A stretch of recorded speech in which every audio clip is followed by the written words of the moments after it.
Mga classmates, have you ever met someone who's always at church, always says, God bless you, posts daily Bible verses, but gossips about you right after service? Or maybe you're the one who's doing it? What about a friend that always posts some prayers, but when it comes to family, they are cold, distant, or even disrespectful? They're generous in their church, but they don't give even their time to their parents. Oof! Tamaan, wag magagalit. In Mark 7, verses 1 to 13, Jesus confronts people who looked holy but lived hollow. The religious leaders were obsessed with rules, washing hands, following traditions, but missed the heart of it all. Jesus saw through the show, and he called it out for what it was: hypocrisy. Today, it is not just about hand-washing traditions. It's when we honor God with our lips, but our hearts are far. When we follow religion, but forget compassion. When we defend our church culture, but ignore God's commands. Sounds familiar, mga classmates? In this episode, we'll expose the dangerous comfort of being religious but disconnected.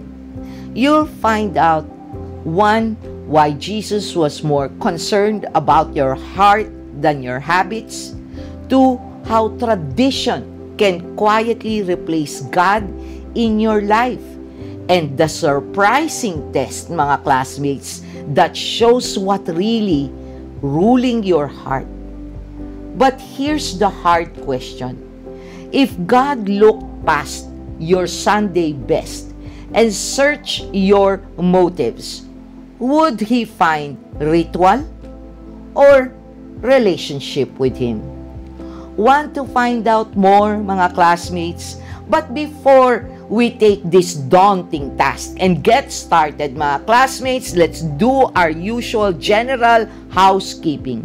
Don't forget to click that like button, subscribe to Pulot Aral, smash that notification bell so you can be updated every time I upload for our Bible reading and reflections. Mga classmates, I keep on saying, videos like this get buried by the algorithm because talking about God is not trending. But we're here to change that, right? Share Pulot Aral if these reflections help you. And if you have not seen the Gospel of Matthew playlist, check it out. You'll see how to live a life in God's ways. In addition to other videos that will help you know some information about the Bible. Reading the Bible will make your life meaningful and peaceful. That's why Christians should spread God's Word because we love our neighbors. And salvation is too urgent to stay quiet, right? Drop your thoughts and write it on the comment section below later for our discussion question. Mga classmates, this is Doc Jean. Welcome to Pulot Aral. Let's dive in.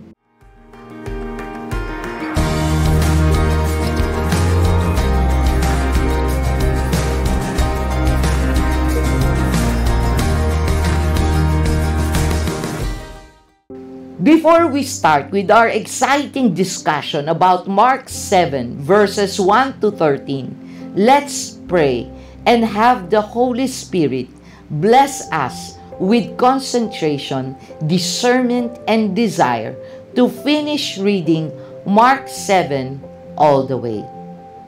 Heavenly Father, you are our protector, strength, and righteousness. Guide us, Father God, that we don't get bored, distracted, and deceived by your enemies, as you mentally reminds us that we should put on your full armor, Father God, so that I and my classmates can take our stand against the devil's schemes. For you say, Father God, that our struggle is not against flesh and blood, but against the rulers, against the authorities, against the powers of this dark world, and against the spiritual forces of evil in the heavenly realms.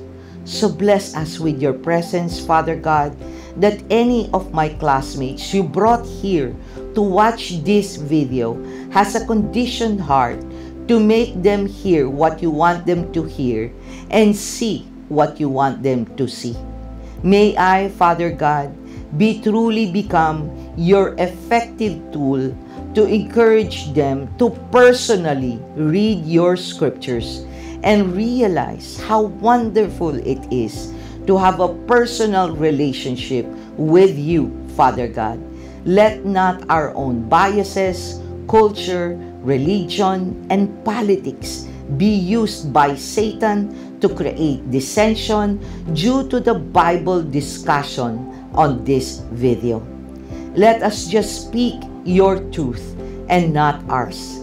Let them be moved, Father God, to help this channel grow so we can spread and build a Bible reading community who speaks your words. Increase our desire, discern well, do obediently, and delight more to live a life according to your will. This we ask through Christ our Lord. Amen. Before we start the general overview, context, and discussion, mga classmates, let's first read Mark 7, verses 1 to 13. I will be reading from the ESV version. Traditions and commandments. Now when the Pharisees gathered to him with some of the scribes who had come from Jerusalem, they saw that some of his disciples ate with hands that were defiled, that is, unwashed. For the Pharisees and all the Jews do not eat unless they wash their hands properly, holding to the tradition of the elders. And when they come from the marketplace, they do not eat unless they wash.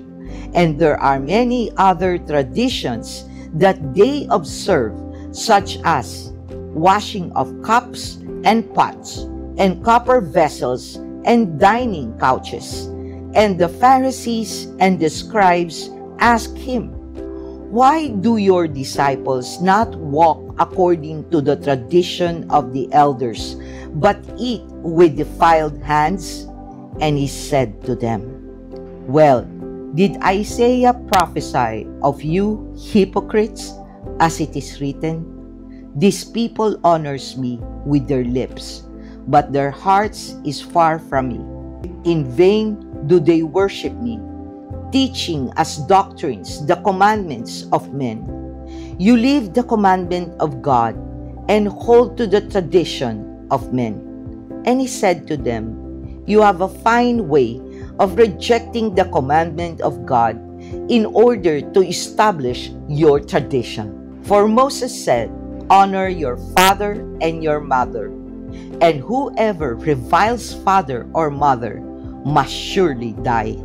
But you say, if a man tells his father or his mother, whatever you would have gained from me is korban, that is given to God, then you no longer permit him to do anything for his father or mother, thus making void the word of God by your tradition that you have handed down.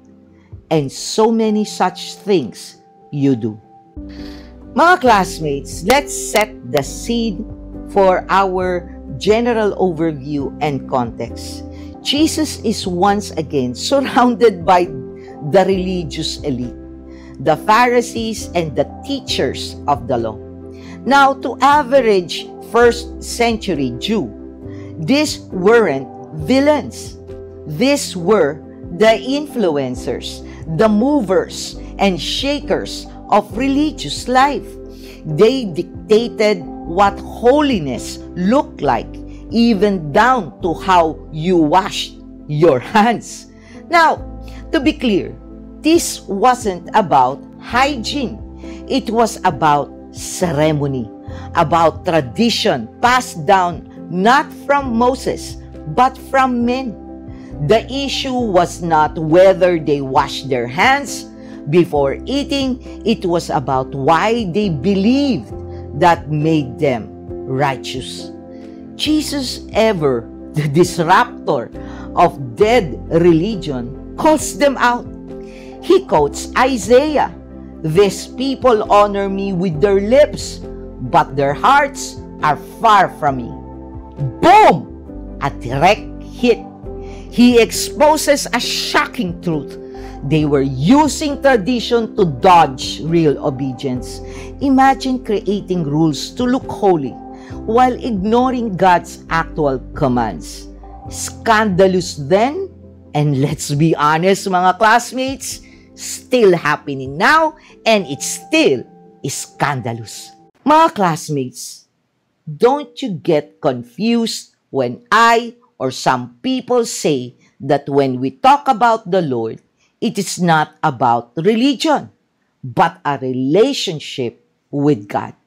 As we go through the discussion, I've mentioned before, if you've been faithful watching Pulot Aral videos, I often say that the definition of word is very important. In fact, if you haven't watched the episode about 3 commonly misunderstood phrases or words in the Bible, please watch that. People tend to not be clear about the words they use in discussions. And honestly, mga classmates, this is critical because definitions can clear up a lot of misunderstandings. So, for this, mga classmates, let's define words and start first what religion is. According to the Merriam-Webster Dictionary. Okay? Religion is defined as a personal set or institutionalized system of religious attitudes, beliefs, and practices, or the service and worship of God, or the supernatural, or commitment or devotion to religious faith or observance. Mga classmates, based on this definition, it is a set or system that we believe in that influences our attitudes, beliefs, and practices. Agree? While relationship is defined as the state of being related or interrelated or a state of affairs existing between those having relations or dealings. This means a relationship is what connects you with another person.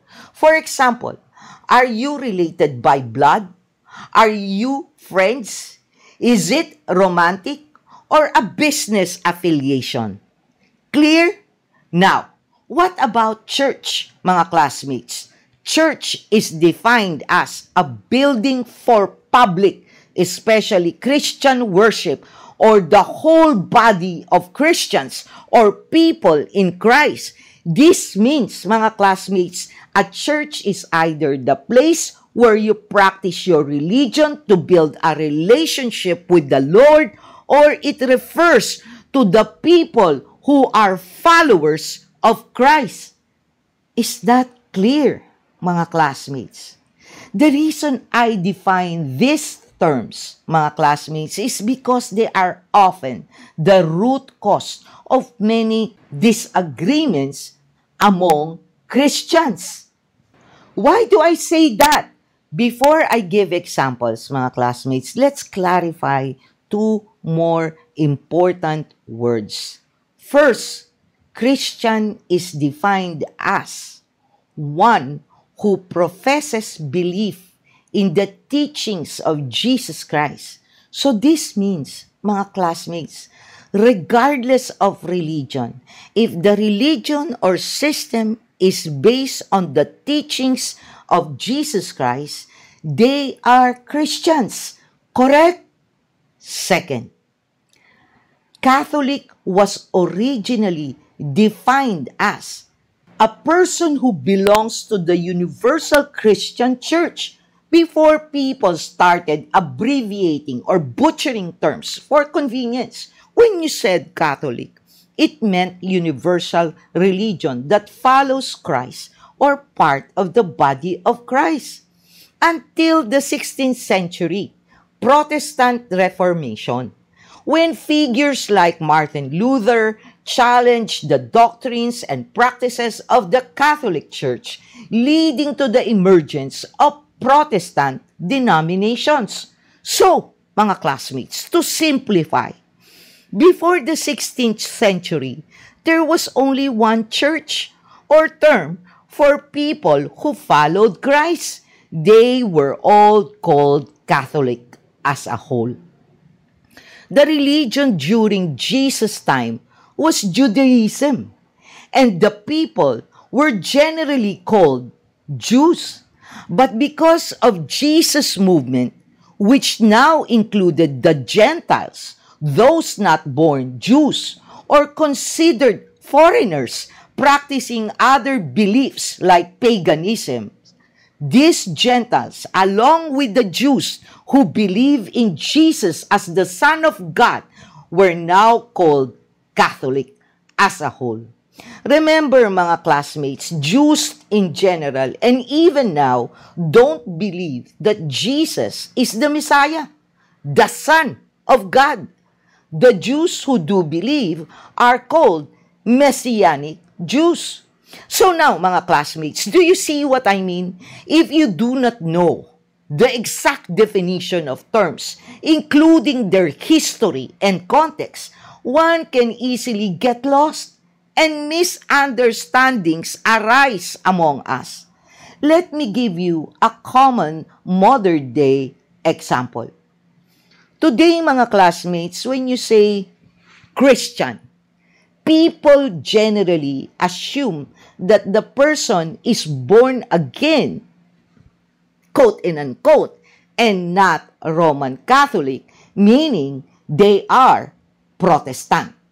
And unlike before, when Catholic meant anyone who believed in Christ, it has now become shorthand for Roman Catholic, which is a Christian religious denomination. Now, mga classmates, remember the definition of religion so you won't get lost as I explain this. Religion is a personalized or institutionalized set or system. Right, mga classmates? So the difference between relationship with God and religion is that the former is how you are related to Him. And if you are related to Him, what religion or system do you practice to build that relationship? To help you understand, let me make an analogy. Suppose you are an IT professional. If someone asks you, what system do you use? Windows, Mac OS X, or Linux? You answer based on the tools you use for your profession. The same goes for Christians. That's our identity. Our belief in Christ connects us. But the system we use to build our relationship with Him, that depends on our religion. Just like IT professionals, they all deal with technology, but their methods and practices vary depending on the system they use. Do you get me so far, mga classmates? That's why, even if Christians, both Roman Catholics and Protestants, believe in and build a relationship with God, their practices and doctrines may differ. So when I or others say this is not about religion, but a personal relationship with God, it simply means whatever religion you practice doesn't matter as much as your relationship with the Lord. And that, mga classmates, is what Jesus is pointing out in these verses. Your practices and doctrines based on your religion don't matter. Don't matter much unless you have a personal relationship with Him. What does that mean? It means what binds you together. Do you consider Him your Father, Savior, brother, Lord, to the point that you humble yourself, obey, trust, and love Him? And if so, then shouldn't a relationship require you to know the person? Mga classmates, how can you love, obey, trust, and submit to someone you don't even know? Can you marry a man or woman without even knowing who that person is? Well, some may in arranged marriages, but still, the parents of those couples usually know each other, right? So, if you only have religion, but you don't really know God or Jesus Christ, and you just follow teachings, beliefs, and practices handed down to you, then what kind of relationship do you have with Him? Do you understand, mga classmates? If you only have religion because you were born into it and you just go through the motions so people around you won't judge you, then you don't really have a personal relationship with God. You may follow the traditions and practices of your religion, but the way you live your life shows no connection to God or Christ. And this is exactly what Jesus was calling out in the passages. The Pharisees thought highly of themselves as religious, but they had no real relationship with God. They could quote Moses and their doctrines, but they didn't even know who God truly is, who He is, His preferences, what He wants and expects from us. That's why they did not recognize Jesus as the Son of God, even though the demons He cast out did. Isn't that ironic, mga classmates? It's the same with us. You can attend church services, follow religious traditions, and know a bit about God, yet you have no real desire to communicate with Him through genuine prayer or to know Him through His Word, the Bible. So mga classmates, how can you say you have a personal relationship with Him? How can you claim He is your Father, your Lord, and Savior? And this, mga classmates, is the crux of the problem. Many Christians, both Roman Catholics and Protestants, get deceived by false teachings and leaders, whether priests or pastors. Why? Because you have religion, but not a personal relationship with God or with Jesus Christ.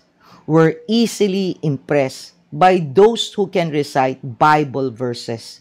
So, we believe whatever they say because we don't read and study it for ourselves. We don't commune with God and allow Him to speak to our soul so that we can recognize Him when He communicates with us. This is what Jesus is saying in these passages, mga classmates. Is your religion more important to you than truly knowing Him? And how do you get to know Him? By reading the Bible yourself, by praying to Him, not with memorized words or chantings, but through real conversation. Once you begin to know Him through His Word, evaluate if your religion truly honors Him and His teachings. Mga classmates, I was born Roman Catholic.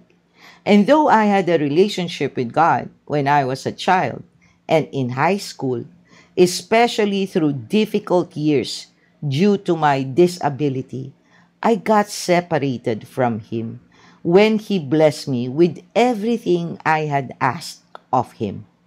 If you want to know more about my personal testimony, you can watch that video. Anyway, mga classmates, I think many of us are like that.